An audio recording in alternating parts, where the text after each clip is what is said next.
كفروا لو أن لهم ما في الأرض جميعا ومثله معه ليفتدوا به من عذاب يوم القيامة ما تقبل منهم ولهم عذاب أليم يريدون أن يخرجوا من النار وما هم بخارجين منها ولهم عذاب مقيم۔ بے شک اگر کافر لوگ جو کچھ زمین میں ہے وہ سب اور اس کے برابر اتنا ہی اور اس کے ساتھ ملا کر قیامت کے دن عذاب سے چھٹکارے کے لیے دیں تو ان سے قبول نہیں کیا جائے گا اور ان کے لیے دردناک عذاب ہے۔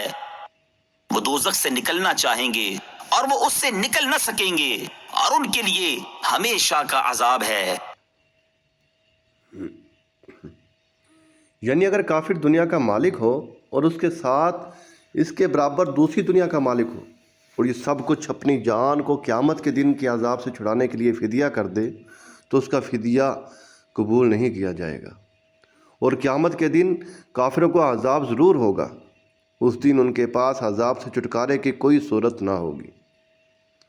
حضرت انس بن مالک رضی اللہ تعالیٰ عنہ سے روایت ہے، حضور اقدس صلی اللہ تعالیٰ علیہ وآلہ وسلم نے ارشاد فرمایا، قیامت کے دن جب کافر کو پیش کیا جائے گا تو اس سے کہا جائے گا کہ اگر تیرے پاس اتنا سونا ہو کہ اس سے زمین بھر جائے تو کیا تو اسے اپنے بدلے میں دینے کو تیار ہو جاتا؟ وہ اس بات میں جواب دے گا تو اس سے کہا جائے گا تم سے اس کی نسبت بہت ہی آسان چیز کا مطالبہ کیا گیا تھا، یعنی ایمان کا۔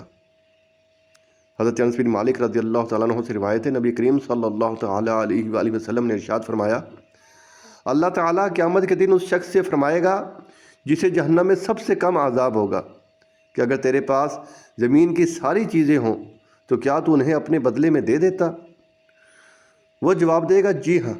اللہ تعالیٰ فرمائے گا میں نے اس سے بھی آسان چیز تجھ سے چاہی تھی جبکہ تو آدم کی پشت میں تھا کہ میرے ساتھ کسی چیز کو شریک نہ ٹھہرانا، تو تو نے انکار کیا اور میرے ساتھ شرک کرتا رہا۔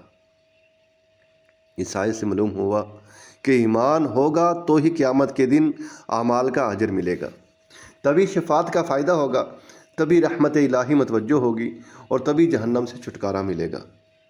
اس لیے ایمان کی حفاظت کی فکر کرنا نہایت ضروری ہے۔ ہمارے بزرگان دین نیک اعمال کی کثرت کے باوجود ہمیشہ برے خاتمے سے ڈرتے رہتے تھے۔ چنانچہ جب حضرت سفیان ثوری رحمۃ اللہ تعالیٰ علیہ کی وفات کا وقت قریب آیا تو آپ بے حد بے قرار و مضطرب ہوئے اور زاروں قطار رونے لگے۔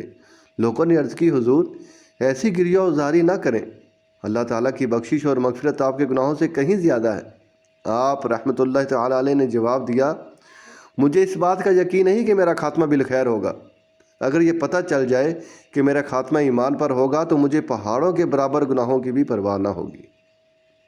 حضرت امام حسن بصری رضی اللہ تعالیٰ عنہ سے پوچھا گیا آپ کا کیا حال ہے؟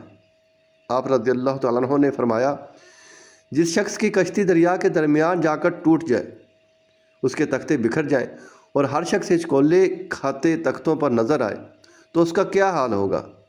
عرض کی گئی بے حد پریشان کن۔ آپ رضی اللہ تعالیٰ عنہ نے فرمایا میرا بھی یہی حال ہے۔ ایک بار آپ رضی اللہ تعالیٰ عنہ ایسے دل گرفتہ ہوئے کہ کئی سال تک ہنسی نہ آئی۔ لوگ آپ رضی اللہ تعالیٰ عنہ کو ایسے دیکھتے جیسے کوئی قید تنہائی میں ہو اور اسے سزائے موت سنائی جانے والی ہو۔ آپ رضی اللہ تعالیٰ عنہ سے اس غم و حزن کا سبب دریافت کیا گیا کہ آپ اتنی عبادت و ریاضت اور مجاہدات کے باوجود فکر مند کیوں رہتے ہیں؟ آپ رضی اللہ تعالیٰ عنہ نے فرمایا مجھے ہر وقت یہ خدشہ لاحق رہتا ہے کہ کہیں مجھ سے کوئی ایسا کام سرزد نہ ہو جائے جس کی وجہ سے اللہ تعالیٰ ناراض ہو جائے اور وہ فرما دے کہ تم جو چاہے کرو مگر میری رحمت تمہارے شامل حال نہ ہوگی۔ بس اسی وجہ سے میں اپنی جان پگھلا رہا ہوں۔ ایمان پہ موت بہتر او نفس تیری ناپاک زندگی سے۔ ایمان کی حفاظت کا جذبہ پانے کے لیے میری اہل سنت دامت برکاتہم العالیہ کی تصنیف کفریہ کلمات کے بارے میں سوال جواب کا مطالعہ کرنا بہت مفید ہے۔